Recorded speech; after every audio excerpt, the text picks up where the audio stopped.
We used to have to take the corpses out with canes, he told me one time, because they were so intertwined. Entire pyramids of bodies, people climbing on top of one another, clawing each other to get away from the gas. They used to tell us it was a quick death, but everyone knew it wasn't. The screaming in the chamber would go on for 15 or 20 minutes. They used to put a little glass window in the doors so the doctors could look in and watch. My grandfather, Alexander, had told me about his time in the Sonderkommando, the corpse units of the National Socialist concentration camps. He had been arrested in Poland simply because he had been a leader in his field and an intellectual with a history of supporting Polish nationalism. This had raised red flags, and during a roundup of the intelligentsia, my grandfather had also been arrested and tortured by the Gestapo.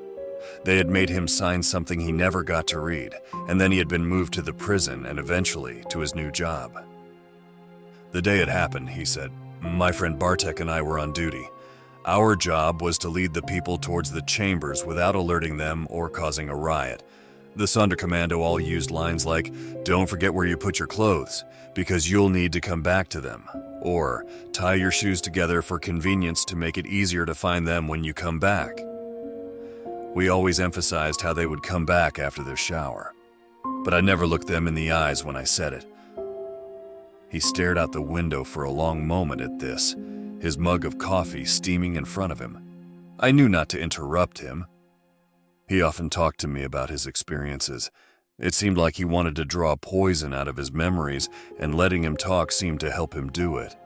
So the chamber was packed, as always, he said. 800 people smashed into a tiny area, like sardines. To get the last ones in, the SS would often beat and bludgeon people. The claustrophobia must have been horrifying, the lack of air, the packed chamber like a massive coffin. By the time they slammed the door closed, there wasn't an extra inch of space into the entire chamber. In fact, after they opened the door, their bodies would often still be standing because there was simply no room for them to fall down.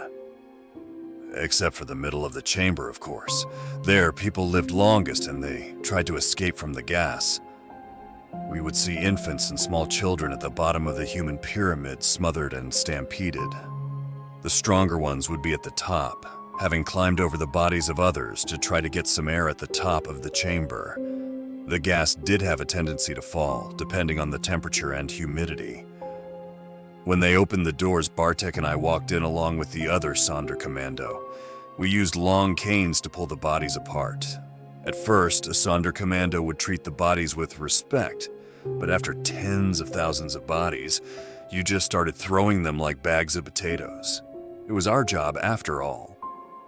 He said this with an ironic misery, his eyes misty. Bartek and I would then pile the bodies on carts to be brought to other teams of Sonderkommando. One team, which we called the dentists, would rip the gold teeth out so they could melt it down into bars and send it back to Germany. Another would shave all the remaining hair off the corpses. They had shaved them when they first got there, but any remainder would make the crematoria reek of burning hair. Bartek and I were moving our carts of corpses up the lift elevators when a commotion suddenly broke out in the nearby medical barracks. They called it a medical barracks, but in reality, it was mostly a place where doctors experimented on people, and where the sick were often given lethal doses of phenol intravenously. This also wasn't a quick death, as the person would begin to get agonizing cramps and a burning sensation before devolving into unconsciousness. I had no idea what was going on. At first, I thought the SS were trying to prevent a prisoner escape, or perhaps someone had already escaped and they were in an uproar. It looked like someone had kicked a hornet's nest. I saw government vehicles speeding in with fully armed troops. The guards surrounded the gates of the camp, a thick ring of black-suited soldiers. I saw a doctor running out of the barracks with blood covering his white lab coat. His eyes looked wild, and he screamed something in German to the soldiers. He kept screaming it over and over. "Die Wolfen, die Wolfen," he said. Most of the Sonderkommando, including myself, knew at least some German. It was, after all, the administrative language of the National Socialist state, and the Germans never deigned to speak to us in our own languages unless they were torturing us or trying to get information. By this time, Bartek and I had paused, a cart full of emaciated naked corpses lying in front of each of us. The doctor ran past us, not noticing us, his eyes wild.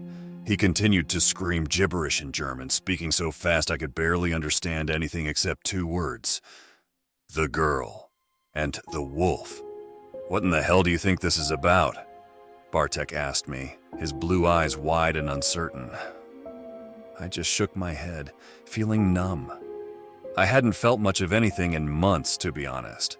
I had closed myself down emotionally, psychologically removed myself from the present. I saw much of this as if it were happening to someone else. It was my mind, I think, trying to protect me. Even now, looking back, I feel like I'm telling someone else's story sometimes. A torrent of gunfire erupted from the medical barracks, and then a woman ran out, a nurse.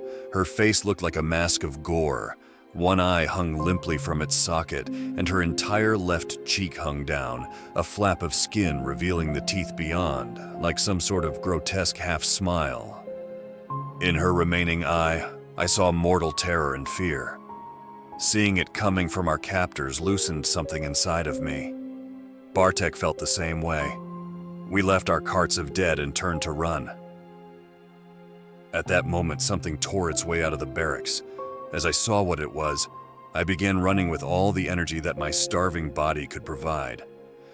It was a girl, or at least it had been. She looked no older than 12 or 13, and she wore a striped uniform soaked in blood. Her arms and legs lengthened before my eyes, forming long claws that erupted from her fingers. Her mouth had formed into a strange rictus grin, with drops of blood falling from her sharpening teeth. Stringy black hair seemed to grow from her head, and her eyes turned yellow, with slitted, demonic pupils gleaming in the center, emanating a bloodlust and fury I had never seen before. The SS guards and soldiers had streamed in the front gates by this point, running at her and shouting orders. Automatic rifles began to fire, and Bartek grabbed my hand and pulled me down to the ground just in time. I heard bullets whizzing over my head, smashing into the crematoria's chimneys and the surrounding barracks. I knew they weren't shooting at me, but so many soldiers had opened fire that the entire area had turned into a shooting gallery. I looked back and saw bullets ripping into the girl's body. Gore blossomed from her chest, blood and flesh exploding out of the exit wounds, covering the bare dirt around her. With a roar, she jumped on top of the barracks, leaping 20 feet in the air. To my amazement, I watched the wounds healing before my eyes. I wondered what kind of strange medical experiment this was that could produce such an effect. Bartek shook me, telling me, "We have to run, we have to get out," but I just stayed there, shell-shocked. He slapped me, pulling me up and towards the gas chamber. "We can barricade ourselves inside the chamber," he said. I gasped. "I'm not going to lock myself in there," I shouted, waves of anxiety rising in my chest. I had images of the door slamming closed and Zyklon B being poured through the vents. I shuddered, but we kept running towards it, not knowing where else to go. As we got inside the crematoria, the window smashed inwards and I saw the girl had followed us. She had completely transformed by this point. Her skin looked yellow and papery against her long, wolfish frame. Tatters of the blood-stained uniform still clung to her body. I saw no marks from where the bullets had struck her. She ran forwards at us, lashing out with a clawed hand. Bartek pushed me just in time and I fell, the claw missing my face by a fraction of an inch. I began to crawl away, looking back as Bartek began to cry out in terror.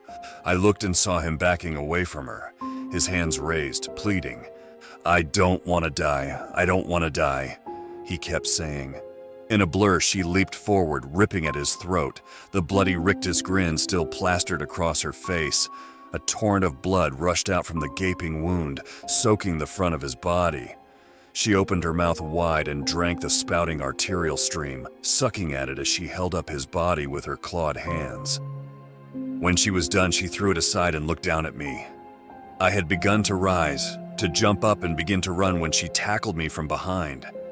I felt a searing pain in my back as her claw connected, leaving deep gouges. I felt something sticky and warm flowing down my back, soaking into the rips in my uniform. At that moment, a dozen SS men ran in the front door and began shooting. I was on the floor after she clawed me, which turned out to be lucky as the bullets went over me. Hissing and spitting blood, I turned my head at the last moment to see the girl galloping away from me on all fours, her freakishly long arms giving her a loping stride. She jumped back through the shattered window she had come in. The SS men all ran out after her, and I found myself alone with Bartek's body. I got up and found the rest of the prisoners confined to their barracks with armed guards watching each of the groups. The guards had left the front of the camp in a hurry, and I saw the gate stood wide open. With blood pouring down my back, I began to creep through the shadows of the camp, checking the watchtowers and the front gates for people. They had all joined in the pursuit or were with the confined prisoners in their barracks, and they had apparently forgotten about a lone Sonderkommando like myself. I finally made my way outside. I didn't see a single other prisoner or guard in the front. But when I looked back, before I left for the final time, I saw the girl leaping over the razor wire fence as countless soldiers pursued her. "Good for you," I said to myself. "Good for you."